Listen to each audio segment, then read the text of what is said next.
In this section, we'll review the machine features and controls of the Caterpillar PM200. This will serve as a general introduction to the controls.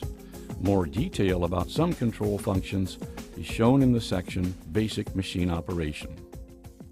Let's look first at the entire PM200 from the left side. Extending from the front of the machine is the conveyor system.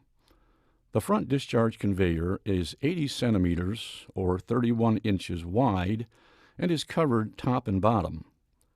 The discharge conveyor has adjustable height, adjustable belt speed, and 48 degrees of swing to the left and to the right. The first stage, or collecting conveyor, is also 80 centimeters wide. The collecting conveyor features variable speed and reversible direction to help you match the need to transfer milled material out of the rotor housing. The PM200 is a 4-track cold planer with right and left leg columns at the front and rear of the machine. The height of the front leg columns can be adjusted individually. Height of the right and left rear legs is adjusted simultaneously, or the height of all 4 leg columns can be changed at the same time. Each track is 164 centimeters or 65 inches long and 30 centimeters or 12 inches wide. The tracks feature replaceable polyurethane pads. The front and rear tracks can be turned as individual pairs, or all 4 tracks can be turned simultaneously for coordinated or crab steering. The water spray system tank, located at the front of the PM200, holds 3,500 liters or 920 gallons of water. The water tank can be filled at the top of the machine through ports on either side, or at ground level through a water fill pump, or by connecting a hose to the inlet port. There are water spray bars installed on the conveyor system and in the rotor housing. The operator station is at the center of the PM200. There are access ladders and platform gates on both sides of the PM200. The engine compartment is just behind the operator's platform. The engine hood, shown raised in this view, can be raised and lowered hydraulically to gain access to the engine. An optional folding canopy extends over the operator's platform. The rotor is inside a housing below the operator's station. The rotor is driven off the left side of the engine through a Caterpillar wet clutch and 2 drive belts. Access to the rotor is through a powered door at the rear of the housing. Side panels are installed on both sides of the rotor housing. The side panels can be raised, lowered, locked at any height, or left in the float position. The engine fan and radiator, plus hydraulic oil cooling cores, are located at the rear of the PM200. The hinged radiator hood provides access to the cooling cores. Now, let's look at the control panels and other features that are located at ground level. Left and right control panels are located under hinged covers at the front of the PM200. This is the left front control panel. Ground personnel use these controls. This switch controls the position of the anti-slab device. The anti-slab device helps prevent the pavement from breaking into chunks in front of the rotor. When the switch is in the center position, the anti-slab device is hydraulically locked. Move the selector up to raise the anti-slab device. Move the selector down to lower the anti-slab device down to contact the pavement. In this position, the anti-slab device is allowed to float and follow the contour of the pavement being milled. This is the common operating position for the anti-slab device. Next is the left side panel control switch. This switch is used to raise and lower the left side panel that covers the rotor. The center position is float. When the switch is in the float position, the side panel will follow the contour of the pavement, and the float position is the normal operating position. Move the switch up to raise the left side panel. The lights in the switch and the lights on the ground control panels will flash to indicate that the side panel is moving. Move the switch down to lock the side panel in any position. Again, the warning lights flash to indicate that the side panel is locked. Here's an important point to remember about the side panel switches. When the electrical circuit's enable switch at the main operator's panel is first activated, the side panels are automatically in the lock mode. You have to cycle the switch from float to raise before the side panel will operate in the float mode. There is a horn switch at all ground level control panels. Normally, ground personnel use the horn to get the attention of other personnel on and around the PM200. There is also a remote engine stop switch at all ground level control panels. All remote engine stop switches must be pulled out to start the engine. Depressing an engine stop switch will stop the engine, but should be used only for rapid engine shutdown. Follow the recommended engine stopping procedure during normal machine operation. At the lower right is a connection for the left front ultrasound grade controller. This connection is part of the sonic averaging ski system. At the lower left is the high-pressure water pump switch. Move the switch to the left to activate the high-pressure water pump. This system is active only when the engine has been started using the auxiliary start switch on the left rear ground control box. The high-pressure water pump, hose, and spray wand are located in a compartment at the left front of the PM200. Normally, the high-pressure water system is used for machine cleaning. The last switch on the panel is the secondary conveyor folding switch. Let's review that procedure now. We're starting by lowering the fully extended conveyor. It's important that the PM200 is parked on a solid level surface and the secondary conveyor is in the center position, with no obstructions around or above the conveyor. Unlock the conveyor by removing the pins on each side of the conveyor frame. Turn the engine start switch to the on position, but do not start the engine using the main engine start switch.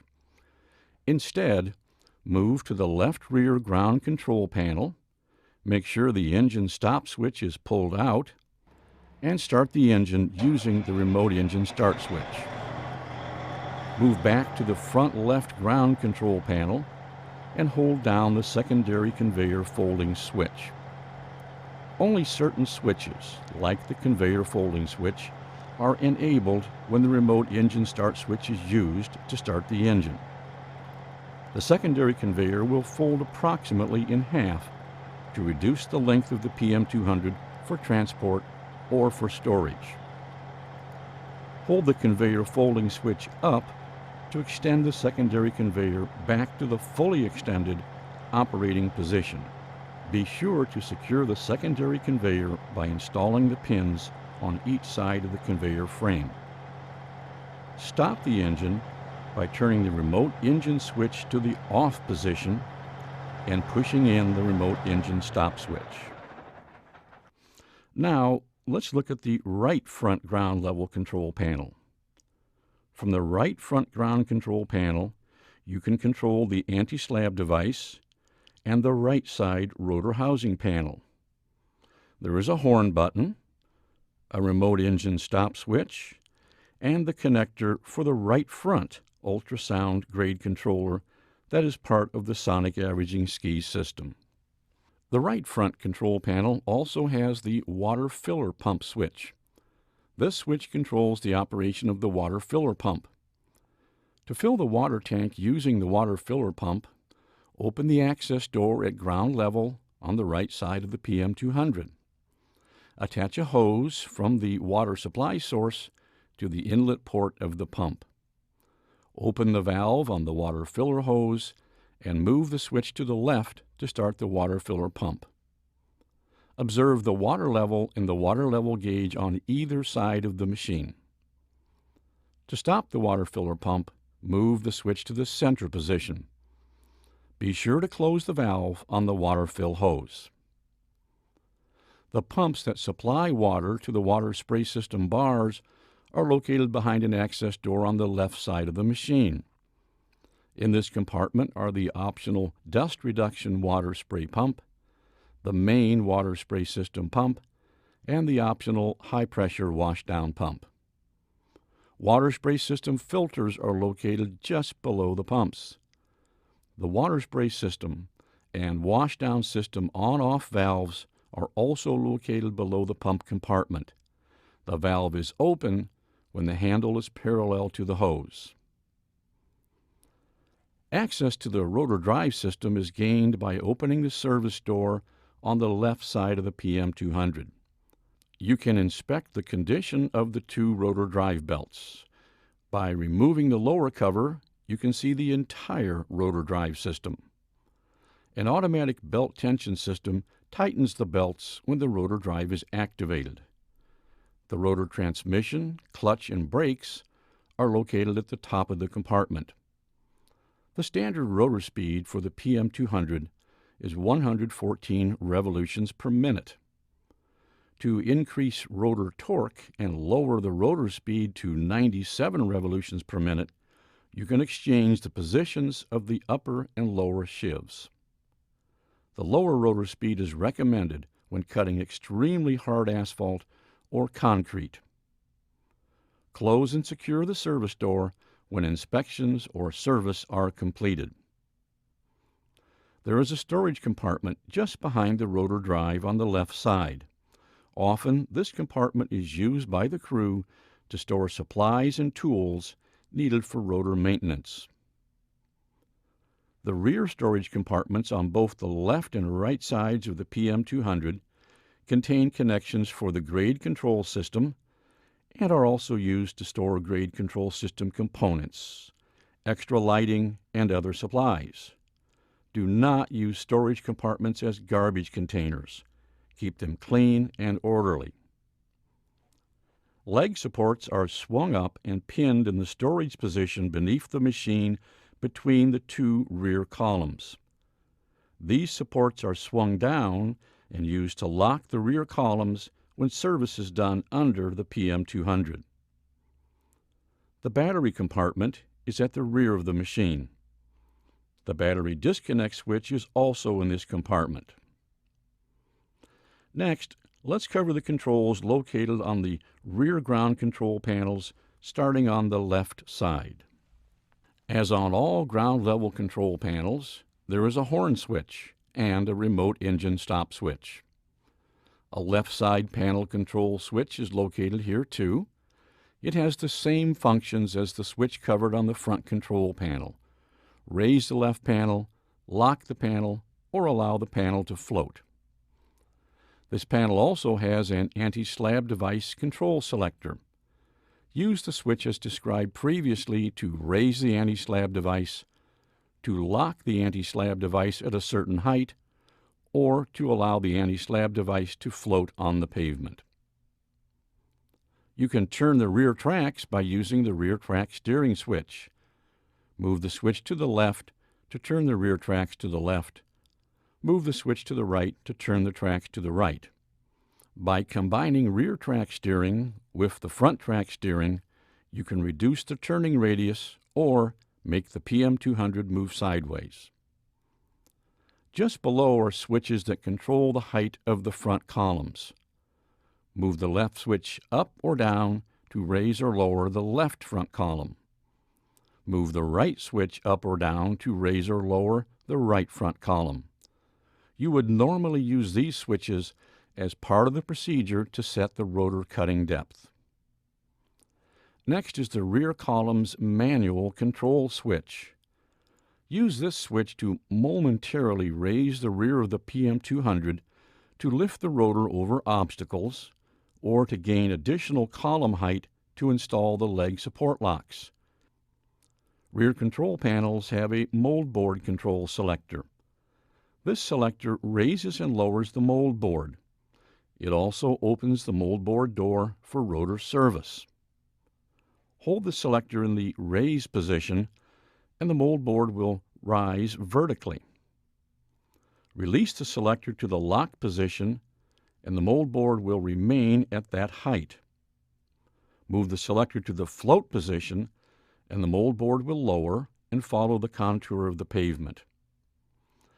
If you continue to hold the selector in the raise position, the mold board will rise fully and then the mold board door will swing open. The door can be secured in the open position and the rotor brake can be released manually by toggling the rotor brake switch at the upper left of the rotor housing. The 2-meter wide rotor has 178 carbide-tipped bits.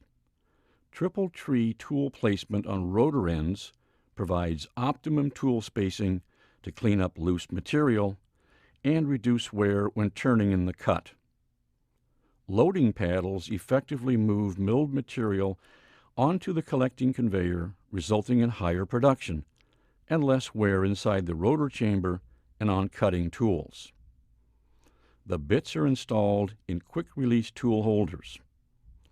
The rotor turns in an up-cutting direction with a maximum cutting depth of 32 centimeters or 12.5 inches. To close the door and lower the mold board after rotor inspection, release the door support and move the mold board selector to the float position. The mold board will swing down and slowly lower to the pavement. Or you can use the mold board quick closing switch. The switch has 2 positions, off and lower. Hold the switch down together with the mold board selector to lower the mold board quickly.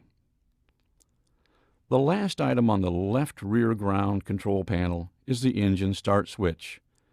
Use this switch to start the engine in order to use the following machine systems: opening the mold board door for rotor inspection and service, using the high-pressure washdown system, and folding and extending the front discharge conveyor.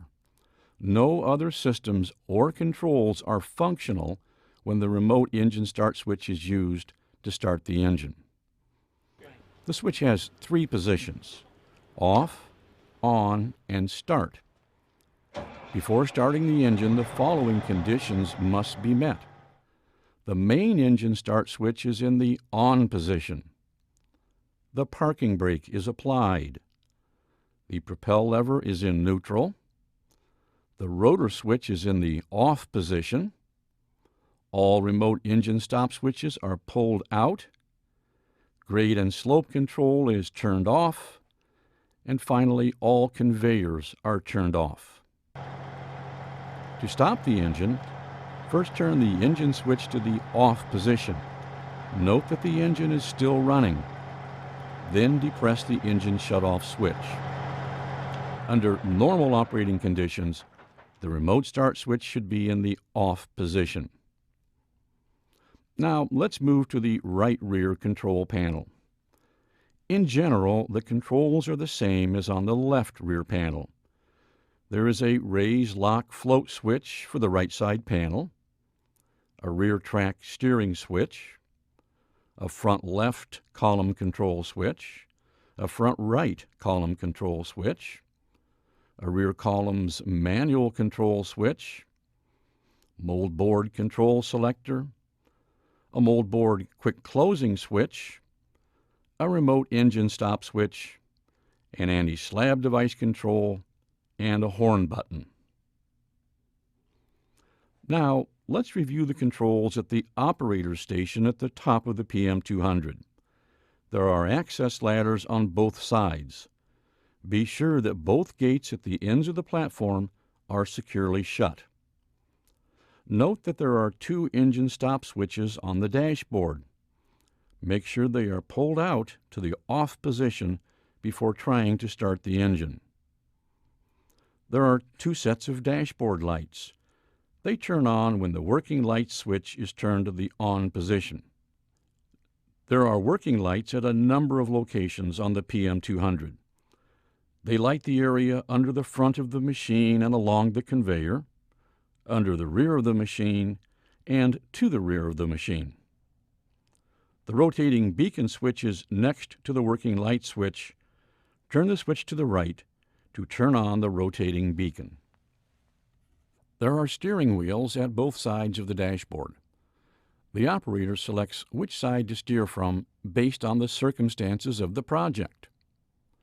Some controls, like the rear track steering and the conveyor system on the dashboard, are duplicated at the left and right sides. Using the control on one side automatically disables the equivalent control on the other side. The Operation and Maintenance Manual fully describes the functions of all dashboard controls. In this presentation, we'll provide a brief description, starting with gauges and indicators. The fuel gauge is located at the top left of the dashboard. The monitoring system display is in the center of the dashboard. In the normal operating mode, the monitoring system will display machine working speed along with a variety of engine and system conditions. On the right side of the dashboard are 4 pressure gauges. First is the propel system hydraulic pressure gauge. The next gauge displays conveyor system hydraulic oil pressure. The third gauge shows rotor clutch engagement pressure. Finally, there is the moldboard pressure gauge. Moldboard pressure is regulated by the operator, so let's review that process. There are moldboard pressure regulators at the right side of the dashboard and at ground level near the left rear of the PM200. You select which regulator is active by turning the selector valve that is in the engine compartment at the right side. Turn the valve up to select the regulator at the operator station or down to select the regulator at ground level. The regulator is active when the moldboard system is in the float mode.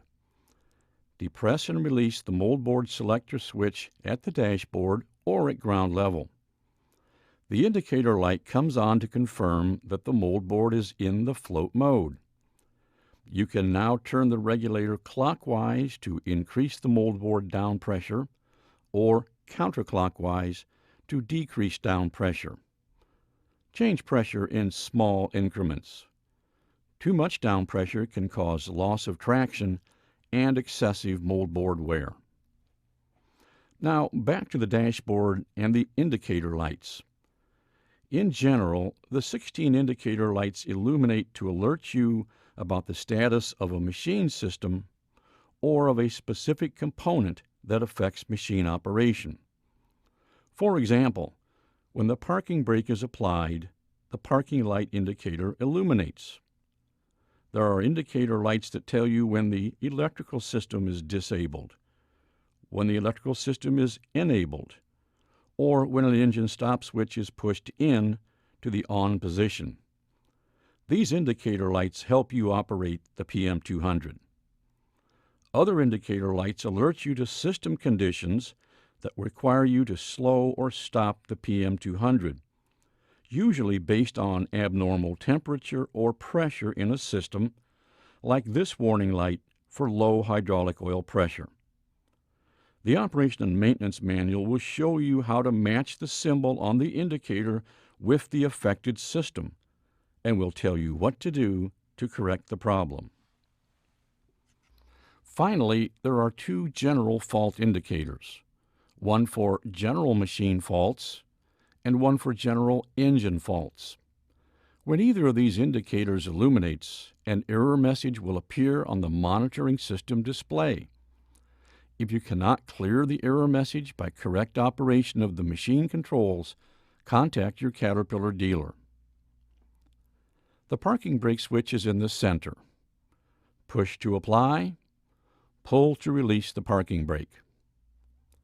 The engine start switch is on the left side of the dashboard.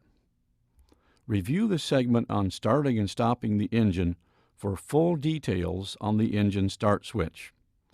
One very important thing to remember is to place all controls in the off position before starting the PM200. After starting the PM200, you should move the electric circuit's enable switch to the right. The horn will sound, and all electric circuits will be enabled. If any of the machine controls are not in the off position, the electric circuit's disabled indicator will be illuminated. So follow this sequence to ensure proper operation of the PM200. All switches off. Start the engine.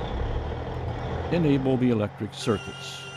Confirm that the electric circuit's enabled indicator is illuminated. After starting the engine, you can select the engine speed control. When the speed control switch is turned to the left or manual position, you control engine speed with the engine speed control buttons. Depress the upper button to increase engine speed. Depress the lower button to reduce engine speed.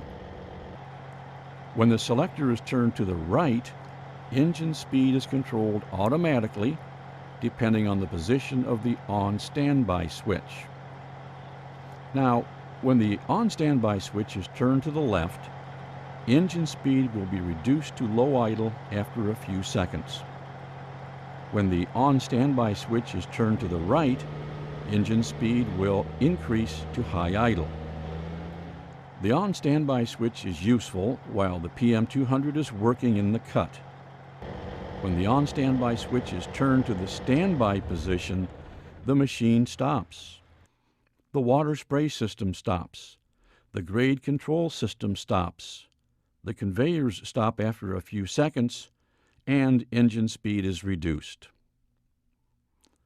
Let's move on to the steering system. The steering system has several controls and switches grouped on the left side of the dashboard. First is the steering mode selector. When the switch is turned to the left, the steering wheel controls only the angle of the front tracks. The rear steering lever can be used in conjunction with the steering wheel to reduce the turning radius or to move the PM200 sideways. When the rear steering lever is released, the rear tracks automatically return to the straight-ahead position. When the steering mode selector is moved to the center position, the steering wheel controls the position of both the front and rear tracks. When the steering wheel is turned, the front and rear tracks turn in opposite directions to reduce the turning radius. If you turn the steering mode selector back to the left, the rear tracks will return to the straight-ahead position. When the steering mode selector is turned to the right, the steering wheel controls the position of both front and rear tracks. This time, when the steering wheel is turned, the front and rear tracks turn in the same direction to move the PM200 sideways. Again, if you turn the steering mode selector back to the left, the rear tracks will return to the straight-ahead position. The rear track centering control can be used to precisely adjust the center of the steering angle for the rear tracks. Turn the dial either right or left to center the rear tracks. If you need to change the maximum turning angle of the rear tracks, you can select the steering angle mode. The normal rear track steering angle is the right position. To reduce the maximum steering angle, turn the switch to the left. The propel system has forward-reverse levers on both left and right at the dashboard and one propel speed selector. Place the propel speed selector in the center position to operate in the low speed range. Maximum operating speed is 38 meters or 125 feet per minute, and this is the normal position for milling operations. Turn the propel speed selector to the right to operate in the high speed range. Maximum travel speed is 5.9 kilometers or 3.5 miles per hour, and this is the normal position for moving the PM200 around the job site. When the rotor is in the cut, you always want the propel speed selector in the low speed range or all the way to the left in the traction control position. In this position, all hydraulic flow is equally distributed to the track drive motors to prevent slippage in very difficult milling applications. When the propel speed selector is in traction control position or in the low speed position, you can also adjust the load control system. The load control switch enables automatic coordination between engine speed and working speed. When the switch is moved up to the automatic position, the PM200 electronic control module will automatically adjust working speed to maintain maximum engine output. When the switch is moved to the manual position, the machine operator controls working speed by moving the propel lever. When automatic load control is selected, you select Load Control Machine Speed. Select Low when the PM200 is working in a difficult cutting application. Select Medium when the PM200 is experiencing a medium-duty cut. Select High for light-duty cuts. Then, while the machine is in the cut, you can adjust the sensitivity of the load control system to maximize productivity. Normally, start with the dial pointing straight up. Turn the dial counterclockwise to reduce machine speed and clockwise to increase machine speed. The propel lever is used to select the direction of travel and the speed of travel. Depress the forward-reverse enable switch in the top of the propel lever to move the propel lever out of the neutral position. The farther the lever is pushed forward or reverse, the faster the machine speed. Return the propel lever to the neutral position to stop. Moving the propel lever to the rear moves the PM200 backwards. When the propel lever is returned to the neutral position, the brakes are applied. That summarizes steering and propel. Let's move on to the conveyor system. The conveyor mode selector is at the bottom right of the dashboard.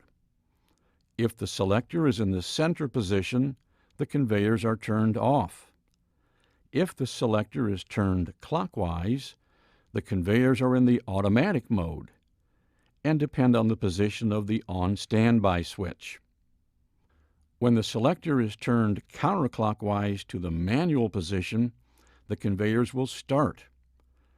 You can adjust the speed of the conveyors for efficient material discharge by turning the conveyor speed dial.